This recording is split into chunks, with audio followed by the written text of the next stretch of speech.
So first of all, gusto ko pong pasalamatan yung bawat isa na nanonood as of the moment, and congrats lahat ng mga awardees and of course sa lahat ng mga viewers natin for tonight. So first of all, makilala po muna ako, ay yung Carmela Villanueva. So ang background ko po, before ako mag-start kay I Am Worldwide, dati po akong estudyante. So grade 12 student po ako nung nakita ko yung business. Ang mother ko po is an OFW, so bilang panganay, the reason why kung bakit ko po sinimulan si I Am Worldwide, it's because nandun yung sense of urgency na kailangan mag-impact po kaagad. So isa po yun sa mga rason kung bakit ko po sinimulan ASAP yung negosyo natin. Ang pinaka nagustuhan ko kay I Am Worldwide as I do this business up to this now is syempre yung part na kumbaga in the long run nakikita mo yung sarili mo na possible mangyari, diba? Yung magkaroon ka ng time and financial freedom. Kasi as of the moment, yun yung mga nakikita ko sa mga top mentors wherein I'm looking forward to that.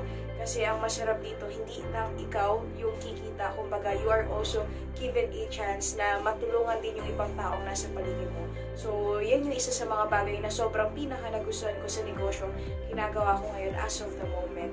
Sa totoo lang, hindi siya naging madali kasi akala ng karamihan sobrang kumbaga easy lang na kumita ng ganito or makakuha ng ganitong resulta. Pero isa sa mga pinaka-struggle siguro sa akin nung nag-start ako na before ko gawin si I Am Worldwide is yung part na talagang kailangan ko mag-decide na i-let go for the meantime yung school ko at mas i-prioritize I Am. So, bakit gano'n? Kasi dumating ako sa point na tipong iniiyakan ko na kasi nga mas gusto ko pabuin kasi nga by the time nagkakasakit na yung mama ko, so kailangan ko na siyang mapauwi dito sa Pinas. So, kumbaga yung focus ko, mas gusto ko na siyang naging dito. However, by that time, ang daming rejection ng mga taong nasa paligid ko, ang daming kung ano-anong pinagsasabi up to now, diba? Pero naniniwala kasi ako na kumbaga yung mga taong nagsasabi sa'yo ngayon ng negative, at hindi naniniwala sa'yo, normal lang yan. Basta ikaw kailangan ka magpatuloy. So, as of the moment, medyo na-overcome na natin yung part na yun. And syempre, I'm looking forward na alam mo yun, na mas marami pang challenges kasi that's the thing na kumbaga mas nag-level up tayong lahat. So, yun naman. Kaya sobrang grateful din ako sa kung ano man yung challenges na pinapa-experience sa akin ngayon together with the team.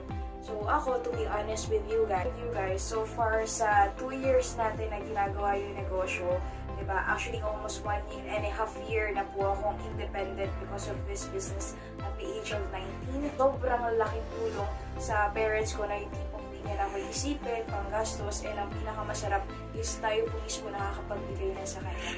Diba? And sobrang grateful po ako na na-achieve natin dito sa negosyo is yung nanay po natin nakapag-for good na po dito sa Pinas. Diba? Na yung unang sobrang negative ngayon po, isa sa mga #1 supporter po natin sa negosyo. And syempre, pangatlo po na na-achieve po natin is we are already part of the half a million circle ng company. So, konting kembot na lang po, malapit na po natin mahita ating first million.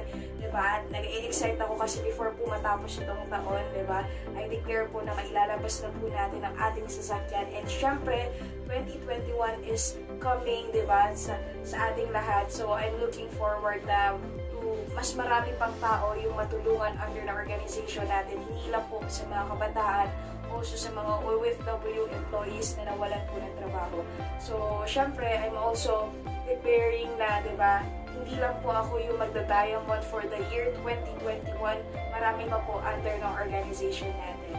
So, ayun lang. I hope na marami pong ma-inspire, and syempre, I'm looking forward to more sets of leaders na kumbaga magiging next in line na magsasalita rin po dito. Congratulations, MVP champions! Diba? By the way, I'm Carmela Villanueva and I Am Worldwide.